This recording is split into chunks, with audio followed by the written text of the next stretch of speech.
Kozhikode medical college കാഷ്വാലിറ്റിയിലെ തീപിടുത്തത്തിൽ അന്വേഷണ report പുറത്ത്.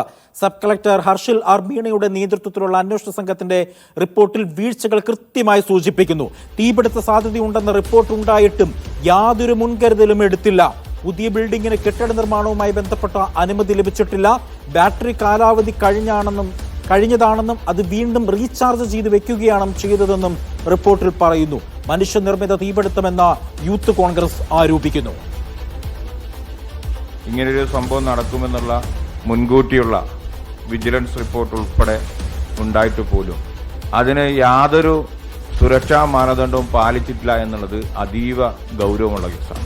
അതോടൊപ്പം തന്നെ അതിൻ്റെ പുക അത് പുറത്തു പോകാനും അതേപോലെ തന്നെ രോഗികളെ ബാധിക്കാത്ത തരത്തിലുള്ള ഒരു സുരക്ഷാ മാനദണ്ഡവും ഹോസ്പിറ്റലിൽ നിലവില്ല എന്ന് റിപ്പോർട്ട് കൃത്യമായി പറയുന്നു. ഈ ബിൽഡിംഗ് സുരക്ഷാ മാനദണ്ഡങ്ങൾ പാലിക്കാതെയാണ് നിർമ്മിച്ചിരിക്കുന്നത് എന്നും കൃത്യമായി ഫൈൻഡിങ്സ്. അനീസലിയുണ്ട് വിവരങ്ങൾ നൽകാനായി. അനീസലി, കൃത്യമായ വീഴ്ചകൾ എണ്ണിപ്പറയുന്ന ഒരു റിപ്പോർട്ടാണ് സബ് കളക്ടർ സമർപ്പിച്ചിരിക്കുന്നത്. അതിൽ പ്രധാനമായും എടുത്തു പറയേണ്ടത് ഈ കാലാവധി കഴിഞ്ഞ ബാറ്ററി വീണ്ടും റീചാർജ് ചെയ്ത് പുനഃസ്ഥാപിക്കുകയാണ് ചെയ്തത് എന്നാണ് അതിൽ പറയുന്നത്. തീപിടുത്ത സാധ്യത ഉണ്ടാകുമെന്നുള്ള ഒരു റിപ്പോർട്ട് ഉണ്ടായിട്ടും അതിനുവേണ്ട ആവശ്യമായ ഒരു മുൻകരുതലുകൾ ഒന്നും സ്വീകരിച്ചിട്ടില്ല എന്ന് പറയുന്നു. അടിമുടി ദുരൂഹതയാണല്ലോ ഈ റിപ്പോർട്ട്. എന്താണ് റിപ്പോർട്ടിൽ കൂടുതലായി പറയുന്നത്? തീർച്ചയായും ഈ കോഴിക്കോട് മെഡിക്കൽ കോളേജിലുണ്ടായ തീപിടുത്തത്തിൽ അതിന്റെ അന്വേഷണ റിപ്പോർട്ടാണ് ഇപ്പോൾ പുറത്തു വന്നിരിക്കുന്നത്. സബ് കളക്ടർ ഹർഷൽ ആർ മീണയുടെ നേതൃത്വത്തിലുള്ള 10 അംഗ അന്വേഷണ സംഘമാണ് ഈ റിപ്പോർട്ട് തയ്യാറാക്കിയത്. സർക്കാരിന് നേരത്തെ തന്നെ ഇത് സമർപ്പിച്ചിരുന്നുവെങ്കിലും ഈ റിപ്പോർട്ട് ഇതുവരെയും പുറത്തു വന്നിട്ടുണ്ടായിരുന്നില്ല എന്ന് മാത്രമല്ല, ഗുരുതര വീഴ്ചകൾ ചൂണ്ടിക്കാണിക്കുന്ന ഈ റിപ്പോർട്ടിൽ ഇതുവരെയും ആർക്കെതിരെയും എന്തെങ്കിലും നടപടിയും എടുത്തിട്ടില്ല എന്നതാണ് ഞെട്ടിക്കുന്ന കാര്യം. ഈ റിപ്പോർട്ടിൽ കൃത്യമായി അധികൃതരുടെയും ഈ കെട്ടിടത്തിന്റെയും ഓരോ സുരക്ഷാ വീഴ്ചകളും എണ്ണി പറയുന്നതാണ് പുറത്തു വന്ന റിപ്പോർട്ട്. ഇതിൽ ഏറ്റവും പ്രധാനപ്പെട്ട കാര്യം എന്ന് പറയുന്നത് ഈ പുതിയ ബ്ലോക്കിന് സുരക്ഷാ മാനദണ്ഡ പ്രകാരം ഒരു